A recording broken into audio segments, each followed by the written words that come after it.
कई बार लगता है कि हार मान लो, लेकिन फिर याद आती है कि बहुतों को तो गलत भी साबित करना है। जिन लोगों ने उंगलियां उठाई हैं उनका जवाब भी देना है, और वो जवाब होगा हमारी एक सरकारी नौकरी, और वो सबसे बेस्ट नौकरी होगी, वो है उत्तर प्रदेश एसआई।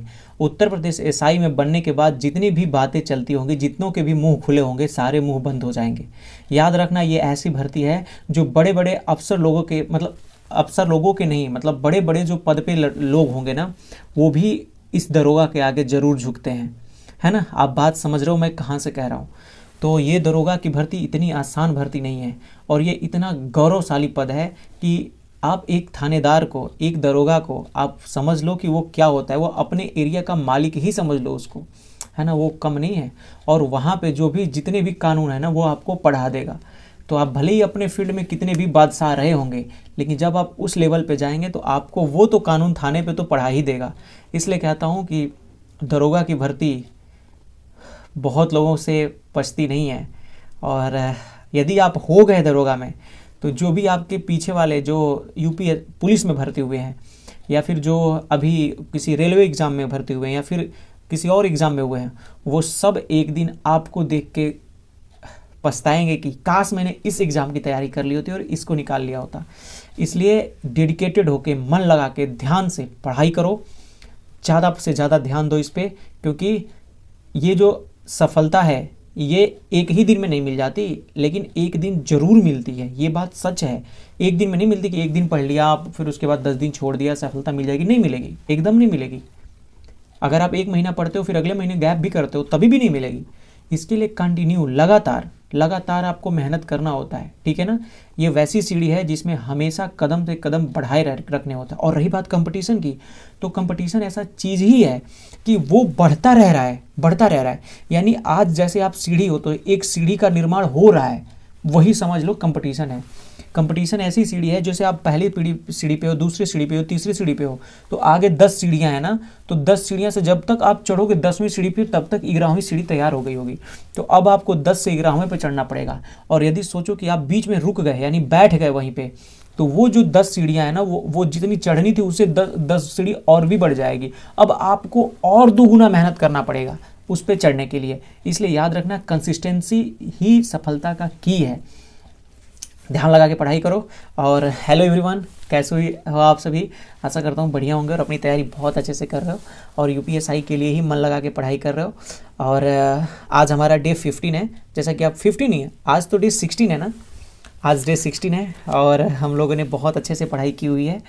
और आज जो भी करना है उसको ध्यान से कर लेना है।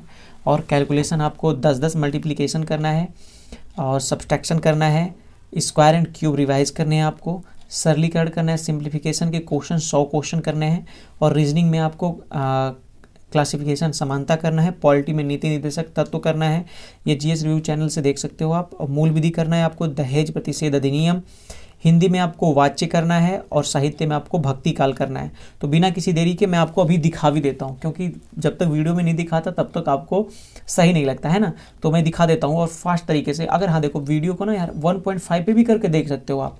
अगर ज़्यादा मतलब ऐसा होता है तो आप 1.5 पे करके देख, बस स्किप मत किया करो, कौन सी बात कब कही जाती है। और वो जो मैं, क्योंकि मैं तैयारी कर रहा हूँ, आप तैयारी कर रहे हो, तो जो आपके अंदर की फीलिंग होगी, जो मेरे अंदर की फीलिंग होगी, वो हम ही लोग समझ सकते हैं, कोई और नहीं समझ सकता। तो मैं कोई आपका टीचर नहीं, कोई आपका वो नहीं, बस एक गाइड करने वाला, और हाँ आप किस रास्ते पे चलें इसको बस थोड़ा सा बताने वाला, और आपका छोटा भाई, आपका बड़ा भाई, जो भी मानना है मान लो आप, लेकिन हाँ भाई ही रहेगा। और इसीलिए मेरे चैनल का नाम भी है पैसिफिक प्रिपरेशन बाय शिवम भाई, नॉट कि शिवम सर, शिवम भाई, और वो मैं भाई ही हूँ आपका। इसलिए मन से लगो, और मैं आपकी हमेशा अच्छाई के लिए ही जो भी बताऊंगा वो बताऊंगा। तो चलो मैं दिखा देता हूँ कि क्या मिला हुआ है, और उसको ध्यान से कर ले। उत्तर प्रदेश पुलिस का डे 45 डेज़ का जो चैलेंज चल रहा है यूपीएसआई के लिए, उसमें हम लोग 16वें दिन पे हैं। 15 दिन हम लोग ने पूरी ईमानदारी से कंप्लीट किया हुआ है। और कैलकुलेशन आज करना है 10 मल्टीप्लाई और सब्ट्रैक्शन कर लेना, और स्क्वायर और क्यूब आप जानते हो, इसको रिवीजन करना है। डेली का ये पर्पज़ है, तो डेली करना ही है।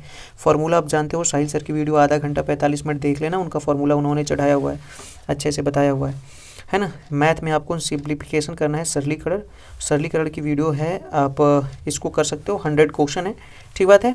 और रीजनिंग की आपको क्लासिफिकेशन करना है, समानता, वो 40 क्वेश्चन है आपको करने। मैथ में सिंप्लीफिकेशन और रीजनिंग में आपको क्लासिफिकेशन याद रखना। इसके 100 क्वेश्चन, इसके 40 क्वेश्चन कर लेने हैं भाई। अगर 100 क्वेश्चन नहीं हो पाते हैं लेकिन स्टार्ट कर देना, 50 कर लेना, 40 कर लेना, 30 कर लेना, जितना हो सकता है कर लेना। अगर उतना भी नहीं हो पाता है तो जो टाइप हैं इसमें, जो भी जो चैप्टर होंगे उसमें जितने भी टाइप होंगे उसमें से 4-4, 5-5 क्वेश्चन कर लेना। इतना तो कर सकते हो ना। अगर 5 टाइप है तो 25 क्वेश्चन होंगे, वो तो कर ही लेना भाई, ठीक है ना। अब आते हैं पॉलिटी में। तो पॉलिटी में आपको नीति निर्देशक तत्व करना है और मूल विधि में आपको दहेज प्रतिषेध अधिनियम करना है। कहाँ से करना होगा? ये GS रिव्यू ऐप पे PDF मिल जाएगी, वहाँ से आप कर सकते हो। और मूल विधि आपको दहेज प्रतिषेध अधिनियम ये कर लेना है, GS रिव्यू वाले चैनल से कर लेना है। ये वाली वीडियो है, आप यहाँ पे जा करके देख सकते हो। अच्छी वीडियो हो, बढ़िया से बताए हुए हैं, है ना। तो ये GS रिव्यू ऐप से और ये GS रिव्यू उस पर यूट्यूब चैनल पे भी जाके कर सकते हो। छोटी वीडियो हो, अच्छा बताएं, बढ़िया से कर सकते हो। हिंदी में आपको वाच्य करने हैं, वाच्य के पार्ट नंबर 2 करने हैं, ठीक है। वाच्य के पार्ट 2 करने। साहित्य में भक्ति काल करना है और भक्ति काल का पूर्व मध्य काल करना है बढ़िया से। इसकी मैं शॉर्ट में अपलोड कर दूंगा, जैसे कि रीति काल का मैंने अपलोड किया है तो आप लोगों ने शायद लिख भी लिया होगा। और पर्यायवाची का आज 3रा दिन है, मैंने 6 दिन का पर्यायवाची दिया है तो आज 3रा दिन है। उसको मैंने बोला था कि आप कई पार्ट में डिवाइड कर लो, तो डिवाइड करके आप कर भी रहे होगे। हिंदी में आपको वाच्य करना है तो आज डे 2 है, आज वाच्य खत्म कर लेना, उससे कुछ क्वेश्चन लगा लेना, 40-50 जो भी क्वेश्चन होते हैं उसको लगा लेना, ठीक है। वाच्य कर लेना है। और चलिए अब नेक्स्ट वीडियो में अब देखिए पॉलिटी के क्वेश्चन, पॉलिटी नहीं आज मूल विधि के क्वेश्चन करवाएंगे। मूल विधि का क्वेश्चन कर लेना है, दहेज प्रतिषेध अधिनियम से ही करवा देंगे, ठीक है ना। ये कर लेना, इससे क्वेश्चन कर लेंगे। और फिर हिंदी में आपको वाच्य से क्वेश्चन कर लेंगे, वाच्य से या फिर आपको लिंग वचन काल कारक से करवा देंगे, है ना। नेक्स्ट क्वेश्चन देखिए कौन से, यही तो आपके लिए सरप्राइज है। तो आप नेक्स्ट करिए, आगे आपको करने हैं क्वेश्चन और बिना रिवीजन के नहीं जाना है। अभी 10-10 मिनट की वीडियो होगी, वो 10-10 मिनट की वीडियो जरूर देख लेना। दोनों सब्जेक्ट एक ही में सम्मिलित किया हूँ, ठीक है ना। अभी देख के जाइए, हिंदी है। हम लोगों ने एक वचन बोला था आपसे करने के लिए कि एक वचन करके आएंगे आप, तो एक वचन का रिवीजन आपने किया था। हम लोग लिंग वचन और काल कारक कर रहे हैं, तो इसमें से एक वचन देख लेते हैं कौन कौन से एक वचन है। चलिए फास्ट में करेंगे, देखते हैं कितने क्वेश्चन कर लेते हैं 10 मिनट के अंदर, ठीक है। आप लगातार बने रहिएगा और वीडियो को थोड़ा फास्ट करना होगा, 1.5 पे भी करके देखना होगा, कर लेना कि उससे कोई वो दिक्कत नहीं है। बस आप एक बार देख लोगे, आपके सामने से गुजर जाएगा, यही मेरे लिए बहुत है, ठीक है। क्वेश्चन है, आने वाले क्षण लाल नजर आता है, रेखांकित शब्द में क्या कीजिए। क्षण लाल नजर आता है, तो जो क्षण है, क्षण ये क्या होता है? ये एक वचन होता है। एक क्षण, प्रति क्षण, ऐसी बात होती है ना। पुस्तक रखी है, पुस्तक क्या है? पुस्तक एक वचन है ना। एक ही पुस्तक रखी है ना, बहुत सारी पुस्तक तो रखी नहीं गई है। एक वचन में बहुवचन देखो, घोड़ा का घोड़े होता है, लड़का लड़के, बच्चों का बच्चे होता है, बच्चा का।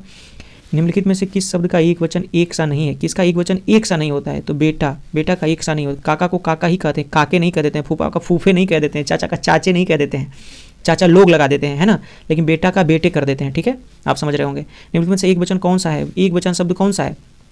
एक वचन, घरों, लताओं, ये तो आप जानते हो, ये तो बहुवचन है। नदी, दर्शन, इनमें से कौन सा है? तो जो नदी है वो नदी एक वचन है। दर्शन भी हमेशा आपका बहुवचन में प्रयोग होता है, याद रखना। और सदैव एक वचन में आपको कौन कौन सा यूज होता है? पीतल, सोना, जनता, घी, पेट्रोल, तेल, आकाश, वर्षा, सत्य, झूठ, मिथ्या, सौंदर्य, दल, झुंड, टोली आदि। ओके। आजकल भारत की जनता भी अधिकाधिक शिक्षित हो गई है। इस वाक्य में जनता शब्द किसका वचन है? तो जनता, जनता हमेशा एक वचन होती है ना। जनता एक वचन का प्रयोग होती है, जनता एक वचन होता है, ठीक है। निम्नलिखित में से कौन सा शब्द एक वचन और बहुवचन में समान नहीं पाए जाते? एक वचन और बहुवचन में समान नहीं पाए जाते। देखो इसमें से ऑप्शन कोई नहीं। पानी भी है ना, ये भी एक वचन में भी और बहुवचन में दोनों में समान पाए। प्रेम भी है, इसको एक वचन में भी यूज कर सकते हो, बहुवचन में भी यूज सकते हो। वर्षा को भी मतलब एक वचन में यूज कर सकते हो, बहुवचन में यूज सकते हो, दोनों में एक प्रकार से यूज कर सकते हो। इनमें से कौन सा शब्द हमेशा बहुवचन प्रयोग होता है? हमेशा बहुवचन में से कौन सा होता है? प्राण। प्राण पखेरु उड़ जाते हैं, यानी हमेशा ऐसे शब्द हैं जो हमेशा बहुवचन में होते हैं। जैसे प्राण हो गया, दर्शन हो गया, हस्ताक्षर हो गया, ये हमेशा बहुवचन में होते हैं। एक बहुवचन क्या है? एक का बहुवचन, एक का होता है अनेक, एक का अनेक। इनमें से कौन सा हमेशा एक वचन नहीं होता, यानी हमेशा एक वचन नहीं होता है? इनमें से कौन सा है? तो जो डी होता है ना, एक वचन नहीं होता, ये हमेशा बहुवचन होता है, ठीक है। प्राण पखेरु हमेशा बहुवचन होता है। इनमें से कौन सा शब्द दोनों वचनों में समान होता है? दोनों वचनों में समान कौन से होते हैं? सरसों, सरसों जो है ना वो दोनों वचन में समान होती है। लता, लताएं होता है। कथा, कथाएं होती है, कुटियाँ होती हैं। लेकिन सरसों में क्या चेंज करोगे? सरसा तो सरसों तो सरसों ही रहेगी, ठीक है ना, वो हमेशा उसी में यूज होगी। निम्न में से कौन सा वाक्य एक वचन है? अध्यापक गण, एक वचन कौन सा है? यहाँ बैठे, अध्यापक गण मतलब बहुवचन हो गया। महात्मा बुद्ध महान थे, महात्मा बुद्ध महान थे, ठीक है। कल वर्षा हुई थी, इस एक वचन कौन सा है? प्राण, प्राण, प्राण तो हमेशा बहुवचन है। अध्यापक गण बहुवचन, ये बहुवचन। बची कौन सी? महात्मा बुद्ध और ये। लेकिन आप जानते हो जो सम्मानित व्यक्तियों के लिए यूज होते हैं ना, उनमें हम लोग बहुवचन का प्रयोग करते हैं, ठीक है। तो इसलिए महात्मा बुद्ध बहुवचन के प्रयोग में होंगे। और वर्षा को हम लोग लेंगे इसमें एक वचन, कल वर्षा हुई थी, इसमें एक वचन ले लेंगे, ठीक है। तो कौन सा सदैव एक वचन में प्रयोग होता है? सदैव एक वचन में इसमें सहायता की जाती है, मतलब सहायता एक ही वचन में हमेशा यूज होता है। पुस्तक, पौधा और लड़का ये सब चेंज हो सकते हैं, पुस्तकें हो जाएगा, पौधे हो जाएंगे, लड़के हो जाएंगे, तो बहुवचन और एक वचन दोनों में प्रयोग हो जाते हैं। इनमें से कौन सा जोड़ा सही है? बेटा बेटी बेटियां, डिबिया डिबे, बधु बधुएं, श्रोता श्रोतागण। तो इनमें से सही नहीं है। डिबिए क्या होता है? डिबिया है ना, और डिबियाँ होता है, या ये सही नहीं है। बेटियां होता है, श्रोतागण सही है, बधुएं सही है। उपर्युक्त शब्दों में से कौन सा एक वचन नहीं है? तो इसमें से एक वचन, दर्शन हमेशा जानते हो सदैव बहुवचन वाला शब्द है, तो इसलिए एक वचन नहीं है। वर्षा एक वचन है, सत्य, व्यथा ये सब के सब एक वचन है, ठीक बात है। शब्द के जिस रूप से एक ही वस्तु का बोध हो उसे क्या कहते हैं? शब्द के जिस रूप का एक ही वस्तु का बोध हो उसे आप एक वचन कहते हैं। शब्द के जिस रूप से एक ही वस्तु का बोध हो उसे एक वचन कहते हैं, ठीक है। गौ शब्द का वचन पहचानिए। गौ शब्द का वचन कौन सा है? गौ शब्द, गौ एक हमेशा वो एक वचन होता है, सदा नहीं एक वचन। गौ एक वचन होता है, और गौ का होता है बहुवचन गौवें, हमेशा होता है गौ का गौवें, ठीक है ना। सदा एक वचन रहने वाला शब्द कौन सा है? सदा एक वचन रहने वाला जो शब्द है उष है, जनता है, वधु है या पिता है। तो सदा एक वचन रहने वाला जनता है। मैंने पिछले भी क्वेश्चन में कराया था कि जो जनता है वो सदा एक वचन में रहती है। प्राण हमेशा बहुवचन में, लोग, दर्शन, आंसू, ठोस, ओठ, दाम ये सदैव बहुवचन में होते हैं। सदा एक वचन में प्रयोग होने वाले शब्द कौन कौन से हैं? तो इसमें सदा एक वचन में प्रयोग होने वाले जनता और चर्चा। बाल तो जानते ही हो आप, बहुवचन होता है। होश, उड़ गए, लोग, ये हस्ताक्षर ये भी जनता, ये भी बहुवचन में है। मिठाई शब्द का निम्न में से एक वचन कौन सा है? मिठाई का एक वचन, तो मिठाई का एक वचन होता है मिठाइयाँ। मिठाई का एक वचन मिठाइयाँ। निम्न में से कौन सा नित्य एक वचन में प्रयोग होने वाला शब्द है? एक वचन में प्रयोग होने वाले तो आकाश, पानी ये सब एक वचन में हो सकते हैं, लेकिन हस्ताक्षर सदैव बहुवचन में प्रयोग होता है, ठीक है ना। चलिए 143 क्वेश्चन तक करते हैं। नेक्स्ट अभी मूल विधि देख लो, उसके 10 से 12 क्वेश्चन है, उसके बाद नेक्स्ट कल की वीडियो में किया जाएगा, ठीक है। अभी मूल विधि देख के जाओ। अब आते हैं मूल विधि में। तो मूल विधि में देखते हैं कितने क्वेश्चन है। ये क्वेश्चन है बच्चों के संरक्षण संबंधी विधिक प्रावधान। बच्चों के संरक्षण से जो प्रावधान है उनसे रिलेटेड ये क्वेश्चन है। ध्यान से देख लेते हैं, कर लेते हैं, और फास्ट मोड में कर लेना, 1.5 पे भी करके देख सकते हो, डोंट वरी, इसके बारे में कोई सोचना नहीं, बस स्किप मत करना, बस इतना मैं कहता हूँ, क्योंकि छूट जाएगा आखिर में। शिक्षा के अधिकार के अंतर्गत केंद्र और राज्य के बीच आर्थिक भार को कितने कितने के अनुपात में बांटने की सहमति मिली थी? तो इसको देखो, शिक्षा का अधिकार अधिनियम 2009 के अंतर्गत राज्यों में 65 और 35 के अनुपात में ही सहमति बनी थी, ठीक है ना। इसमें कोई भी ऑप्शन सही नहीं था, ठीक है। तो 65 किसका होगा? केंद्र का। 35 किसका होगा? राज्य सरकार का, ठीक है ना। नेक्स्ट क्वेश्चन है समेकित बाल विकास परियोजना के कार्यकर्ता के प्रशिक्षण के लिए कौन सी शीर्ष संस्था है? इसके अलावा बाल अधिकार एवं महिलाओं की तस्करी का रोकथाम पर प्रशिक्षण देने के लिए यह दक्षिणी एशियाई सहयोग संगठन यानी सार्क देशों की भी प्रमुख संस्था है। मतलब कौन सी ऐसी संस्था है ना, समेकित बाल विकास परियोजना वाली, जो ऐसी शीर्ष संस्था है जो बाल अधिकार, महिलाओं के तस्करी का रोकथाम के लिए प्रशिक्षण देती है और कार्यकर्ताओं को भी प्रशिक्षण देती है। तो वो है आपकी राष्ट्रीय जन सहयोग और बाल विकास संस्थान। कौन सी है? राष्ट्रीय जन सहयोग और बाल विकास संस्थान, याद रख लेना। ICSD जो है इसको प्रशिक्षण कौन देता है?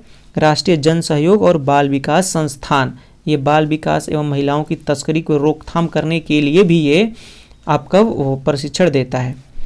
भारत सरकार की कौन सी वह योजना है जिसके उद्देश्य ऐसे बच्चों का संरक्षण करना है जिन्हें देखभाल और सुरक्षा की आवश्यकता हो? इसके अलावा ऐसे किशोर जो कानून का उल्लंघन करते हैं और वो बच्चे जो कठिन परिस्थितियों में रहते हैं उनका संरक्षण भी इस योजना का अंग है। तो इनमें से कौन सी ऐसी योजना है जो बच्चों का संरक्षण भी करती है, देखभाल करती है, और जो ऐसे किशोर जो कानून का उल्लंघन करते हैं उनके लिए भी ये कानून देखती है ना। तो इसका है समेकित बाल संरक्षण योजना। डायरेक्ट आंसर बोलते हैं, ऑप्शन बोलने की जरूरत नहीं है। क्या है इसके बारे में देख लेते हैं। भारत सरकार का समेकित बाल संरक्षण योजना एक ऐसी योजना है जो किशोर न्याय अधिनियम 2000 संशोधित 2006, मतलब 2000 में बनी थी लेकिन संशोधित 2006 में हुई थी, उसमें दी गई नियमावली पे आधारित है, जिसका उद्देश्य ऐसे बच्चों का संरक्षण करना है जिन्हें देखभाल और सुरक्षा की आवश्यकता है।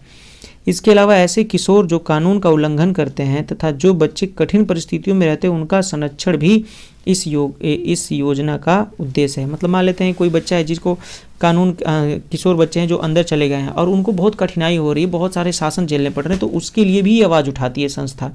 कौन सी संस्था, एक बार फिर से याद रख लेना, ये है समेकित बाल संरक्षण योजना। ठीक है ना। नेक्स्ट क्वेश्चन करते हैं। किशोर न्याय अधिनियम 2000 में जिन बच्चों पर कोई अपराध किए जाने का आरोप है उन्हें कहा गया है, जिन बच्चों पे कोई अपराध करने का वो हो चुका है उन्हें क्या कहा गया है। ठीक है ना। तो देख लेते हैं इसका आंसर, 1 मिनट।